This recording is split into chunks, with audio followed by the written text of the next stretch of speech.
I need you to think about your kitchen for a second. Wherever you are right now, think about your kitchen. Think about where things are. The mugs, the dish rack, the dish towel. You know exactly where everything is, right? You live there, you've put those things away 100 times. Now think about how you'd feel if something was in the wrong place. Not missing, not broken, just slightly wrong. The mug that belongs on the left side of the rack, sitting on the right. The dish towel folded differently than you fold it. Small enough that you almost don't notice. Small enough that you could convince yourself you'd just forgotten. That's where this starts. My name is Lily. I was 24, living alone in a one-bedroom apartment on Delancey Street in Columbus. 4th floor, decent building, the kind of place where you know your neighbors well enough to nod in the hallway and nothing more. I'd lived there 8 months. I felt safe there. I want you to know that, because by the end of this story, I couldn't feel safe anywhere, and the distance between those two feelings happened faster than I ever thought possible. It started on a Tuesday in November. I'd been at work all day, came home around 7, made dinner, watched something on my laptop, went to bed around 11. Normal night, nothing unusual. I got up the next morning and went to make coffee. I have a specific way I make coffee. 1 mug, always the same one, a blue ceramic one my sister gave me. I leave it next to the coffee maker every night so it's ready in the morning. I've done this for years, it's automatic, I don't think about it. That morning, the blue mug was on the wrong side of the coffee maker. Not far, maybe 8 inches to the right of where I always put it, but wrong. I stood there looking at it, I picked it up, made my coffee, and spent the whole time telling myself I'd just put it down in the wrong spot the night before without thinking. I do things on autopilot all the time. Everyone does. By the time I finished my coffee, I had almost convinced myself. Almost. Something small kept pulling at the back of my mind all day at work. Not fear, just a low-level wrongness, like a song playing in another room that you can't quite make out. I came home that evening, and the first thing I did, without really deciding to, was check the apartment. Not like a real check. I didn't open closets or look under the bed. I just walked through the rooms slowly and looked. Living room, kitchen, bathroom, bedroom, everything normal. Everything in place. Whatever had been pulling at me all day went quiet. I made dinner. I relaxed. I went to bed. Thursday morning, I came out of the bedroom and stopped in the hallway. The bathroom door was closed. I always leave the bathroom door open. I have left the bathroom door open every single morning for 8 months because I have a small window in there, and the natural light it lets into the hallway is the first real light I get in the morning, and I like it. It is one of those small habits that is completely automatic. I do not close the bathroom door unless I am using it. The bathroom door was closed. I stood in the hallway for a long moment. My heart was going faster than it should have been. I was telling myself it was nothing. I'd closed it by accident. It was nothing. I pushed the door open. Empty bathroom. Everything exactly as it should be. But the smell. It hit me the second the door opened. Not a bad smell, not something rotten. A different smell. Like the bathroom had been recently occupied. Warm, slightly humid, the way a bathroom smells after someone has been in it. My bathroom, that no one else had been in. I stood in the doorway and breathed through my mouth and tried very hard to think about this logically. Steam from a shower in another unit, pipes, old building, shared ventilation, explainable. I got dressed and went to work and did not think about it. That lasted until Friday evening. I was sitting on my couch around 9, laptop open, the kind of low-energy night where you're not really watching what's on and not really doing anything else either. My phone was on the coffee table. My keys were on the hook by the door. Everything in its place. I got up to get a glass of water from the kitchen, and I stopped. On the kitchen counter, next to the dish rack, there were 2 coffee mugs. My blue mug, and a white one. I do not own a white coffee mug. I have never owned a white coffee mug. I know my kitchen the way I know my own hands, and there has never, in 8 months of living in that apartment, been a white mug in it. It was just sitting there, clean, dry, like it had been washed and set out to dry, used and washed and left there, in my kitchen. My legs went strange. That feeling where your knees decide they're not sure about this anymore and you have to concentrate to keep standing. I was holding the counter and staring at this mug, and my brain was doing that thing where it just repeats the same impossible fact over and over, trying to find a way in. There is a mug in my kitchen that is not mine. There is a mug in my kitchen that is not mine. There is a mug in my kitchen that is not mine. I picked up my phone and called my friend Dana. I told her about the mug. I told her about the bathroom door. I told her about the blue mug being moved. She was quiet for a second, and then she said, very carefully, Had anyone else had access to my apartment? A landlord? A maintenance worker? Anyone with a key? I said no. My landlord had a spare key, but he hadn't been in. He always texted first. He hadn't texted. She said I should call the building manager and report it. She said I should change my locks. I said okay. I said I would. But I didn't hang up because the moment I thought about hanging up, I thought about being alone in that apartment with the phone pressed to my ear and the white mug on my counter and the quiet of the apartment all around me. Dana stayed on the phone with me while I packed a bag. She stayed on while I did one more walk through every room, turning on every light as I went, opening closet doors and checking behind them. Empty. All empty. She stayed on while I walked out of the apartment and down 4 flights and out the front door to my car. I drove to Dana's place and stayed 3 nights. The building manager found no evidence of forced entry. The locks were unchanged. The security camera in the hallway showed nothing, no one entering or leaving my apartment on any of those days except me. I changed my locks anyway. I asked the building manager about the white mug. He had no explanation. I'm in a different apartment now, different building, different part of the city. I found the white mug when I was packing to move. I had put it in a cabinet without thinking about it, the way you eventually deal with things you can't explain by just absorbing them into your life. I almost packed it. Then I stood in my kitchen for a long time, holding it, thinking about the fact that someone had been in my home multiple times, had moved my things, closed my door, made themselves coffee in my kitchen, washed their cup, and left it to dry. Like they lived there, like they were coming back. I left it on the counter when I moved out. I don't know why, it felt like returning it, like leaving it for whoever it belonged to. I think about that sometimes, about who it belonged to, about whether they came back for it, about whether, wherever I am now, someone is moving things just slightly out of place, and waiting to see if I notice.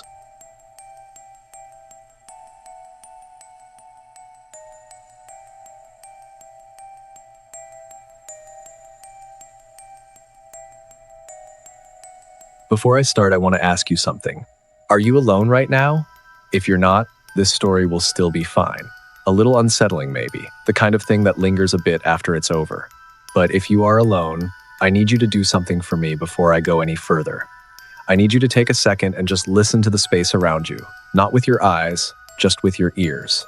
The sounds your home makes, the specific silence of the rooms you're not in right now. You know those sounds.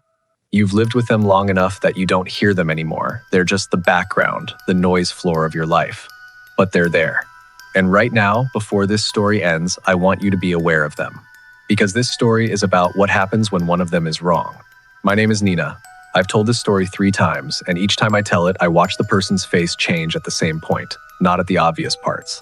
At a specific moment toward the end, when they realize something, I'm going to try to get you to that moment tonight. And I want to warn you, when you get there, you're going to want to look up from whatever screen you're using. You're going to want to check the room. I'll tell you now, probably nothing is there. Probably. I was living alone in a house in Knoxville, Tennessee. A small place, 1 story, 3 rooms, and a bathroom. A neighborhood quiet enough that you could hear your neighbor's wind chimes from inside with the windows closed. I'd been there 14 months. I knew every sound that house made, and I knew them well enough that when something was different, I felt it before I understood it. The way you feel a wrong note in a song you know by heart. It started in November. I was sitting on the couch after dinner, laptop open, half watching something, and I became aware of a sound I couldn't place. Not loud, not alarming. Just a low, irregular sound from somewhere in the house that didn't fit the usual pattern. It took me almost a full minute to identify it. Breathing. Not mine. Slower than mine. Coming from the direction of the hallway. Now, right now, as you're listening to this, I want you to do something. I want you to take a breath and hold it for just 2 seconds. And in those 2 seconds, I want you to listen. Listen to whether the only breathing you can hear is your own. I'm not trying to scare you. I'm asking you to do what I should have done that night, which is to simply pay attention before assuming everything is fine. Because I didn't do that. I heard the sound and I told myself it was the heater, or the pipes, or the wind through a gap somewhere. I told myself that because the alternative was to sit with the fact that the sound had a rhythm, that it rose and fell at the interval that breath rises and falls, that it was coming from the direction of the hallway, where the doors to the 2 rooms I wasn't using were both closed.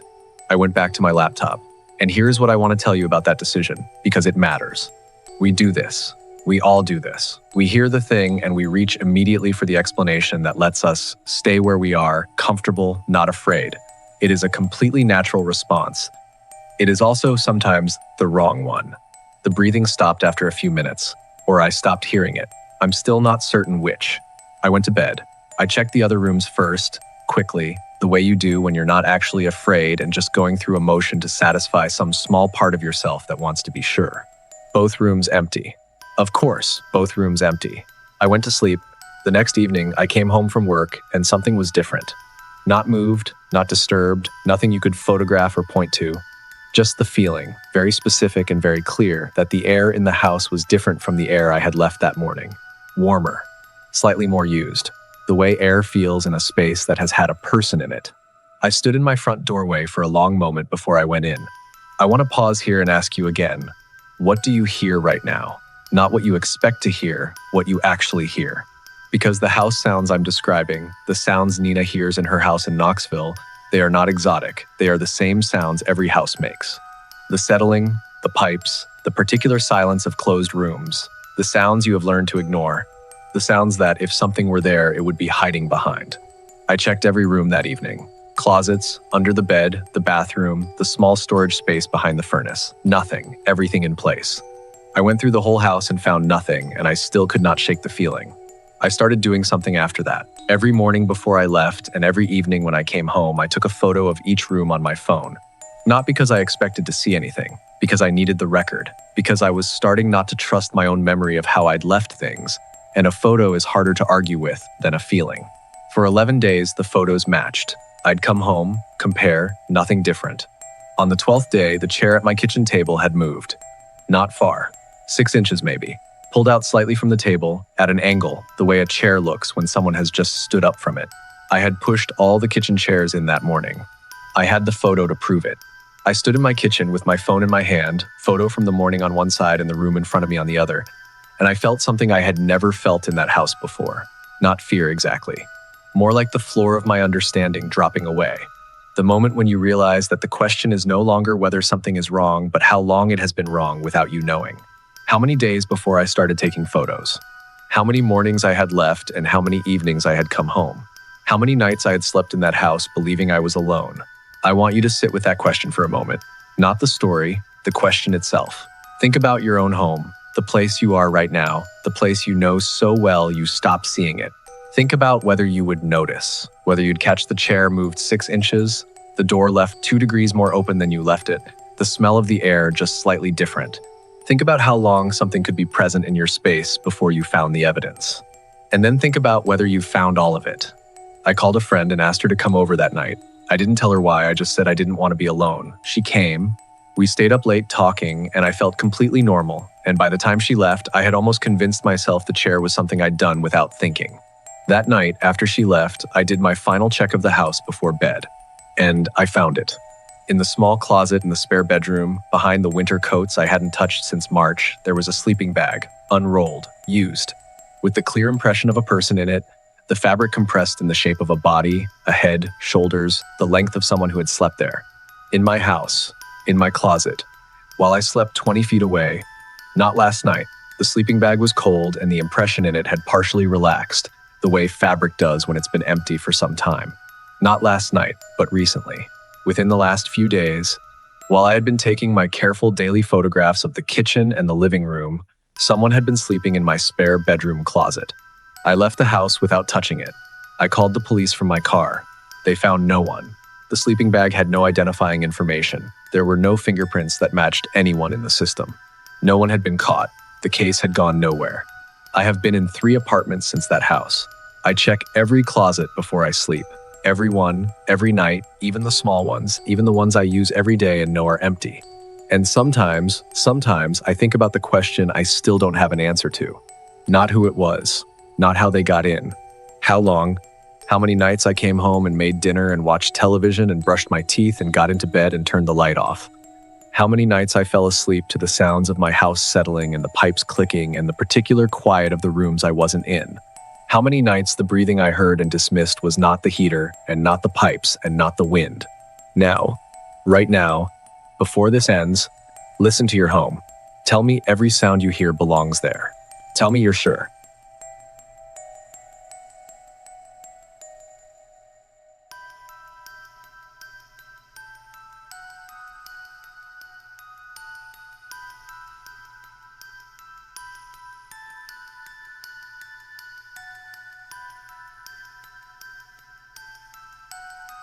I'm going to tell you something that took me 8 months to tell my therapist, and even then I left out the part that scared me most.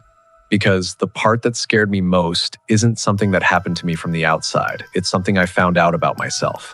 And I'm still not sure what it means. My name is Rachel. Last October, I was living alone in a 6th-floor apartment in Portland. I'd been there 2 years, knew the place completely, the way the radiator clicked every morning at 6, the exact creak of the 3rd floorboard from the bedroom door, the particular silence of the building late at night. It was mine. It felt like mine. I have a habit of recording voice memos on my phone.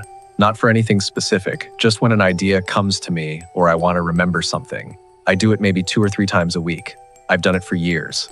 The memos sit in a folder on my phone, dated and time-stamped, and I'll go back through them sometimes when I'm looking for something. In mid-October, I was searching for an old memo about a work project, and I was scrolling through the folder when a file name stopped me. October 9th, 3:17 a.m. I hadn't made a memo on October 9th. I was sure of it. October 9th was a Tuesday, a completely ordinary day, and I had gone to bed around 11. I had no reason to be recording anything at 3:17 inches the morning. I pressed play. It was my voice. There was no question about that, no way to mistake it. It was completely and recognizably mine. I was speaking in a low, slow tone, the kind of voice I use when I'm half asleep or thinking out loud without really meaning to. And what I was saying was this. He was in the hallway again. He stood there for a long time. I don't think he knows I can see him from here. That was it. 11 seconds. Then silence. Then the recording ended. I sat on my couch and played it 4 more times. He was in the hallway again. Again. I live alone. I have lived alone in that apartment for 2 years. There is no he. There has never been a he. My front door has a deadbolt and a chain lock, and I use both of them every single night. There is no way, no physical possible way, for there to be a person in my hallway at 3:17 inches the morning. And yet I had clearly recorded myself saying it. My voice, my phone, my apartment, 3:17 a.m. Speaking with the calm certainty of someone reporting something they were looking at right then. He was in the hallway again. The word again is what broke me a little. Not because it implied something ongoing, but because of what it meant about the recording itself. If I had said he was in the hallway, that would be frightening enough. But again implied that this wasn't the first time I had seen him there. Again implied a pattern. Again implied that somewhere in my sleeping brain there was a sequence of nights on which I had watched something in my hallway and found it unremarkable enough to simply note it and go back to sleep. I went through my entire voice memo folder, 412 memos going back 3 years. I opened every single one from the past 6 months, every 3 a.m., every odd hour, every date I couldn't immediately place. I found 2 others. September 14th, 2:47 a.m. My voice, the same low tone. He's sitting down now. He does that sometimes. I think he's waiting for something.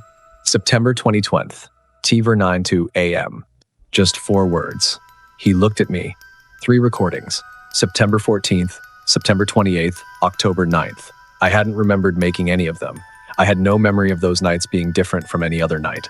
No memory of waking up, no memory of picking up my phone, no memory of what I'd seen or thought I'd seen or dreamed. But my voice on those recordings was not the voice of someone dreaming. It was calm, observational, like someone giving a matter-of-fact account of what was directly in front of them. He looked at me. I want to tell you what I did next, and I want to be honest about the order of my fears, because there were 2 of them, and they were pointing in different directions. The first fear was the obvious one, that there was actually someone in my apartment, that I had been seeing him and reporting on him in my sleep, that my sleeping brain had filed him as unremarkable while my waking brain had no access to any of it. The second fear was worse, that there was nobody there at all, that I had made those recordings in a state I had no memory of, describing things that weren't there, calmly and repeatedly across 3 separate nights, that whatever was happening in that apartment at 3 in the morning was happening inside me, not outside me, and that I had no way of knowing which one was true. I called my sister and asked if I could stay with her for a few days without explaining why. She said yes. I packed a bag and left that night. Before I left, I set up my laptop on the bookshelf facing the hallway, camera on, recording. I left it running for 3 nights while I was at my sister's place. When I came back and checked the footage, the hallway was empty every night. No one there, nothing moved. What was on the footage, on the second night at 3:09 a.m., was me, standing in the hallway, in my own apartment, which I was supposed to have left. I had gone back sometime during the second night, let myself in with my key, and was standing in the hallway in my pajamas looking at the camera. Looking directly at the camera for 41 seconds without moving. Then I walked to the bedroom and the footage showed the bedroom light come on briefly and then go off. I have no memory of going back. None. My sister's apartment is 20 minutes away by car. I had driven there and back in the middle of the night and I have no memory of any of it. My therapist says it is very likely a dissociative episode brought on by stress and poor sleep. She says it is more common than people realize, that people do things in states like that and retain no memory of them. She says, the recordings are probably the same thing. A sleepwalking behavior involving my phone, describing the empty hallway the way a dreaming person describes a dream. She's probably right. But here's the thing I didn't tell her, the thing I left out. On the footage, when I'm standing in the hallway at 3:09 a.m., looking at the camera, I am not alone. There is a shadow on the wall behind me that is not my shadow. The angle is wrong, the shape is wrong, the size is wrong. Mine falls to the left. This one falls forward toward the camera, and it is taller than me by a significant amount. I watched that footage twice, and then I closed the laptop, and I have not opened that file since. My therapist talks about the dissociative episodes. Let hair. But I think about that shadow sometimes, about the fact that on the 3 nights I made those recordings, I wasn't the one watching something in the hallway. Something in the hallway was watching me. And on the night I went back, it was still there, standing right behind me, while I looked straight ahead and saw nothing at all.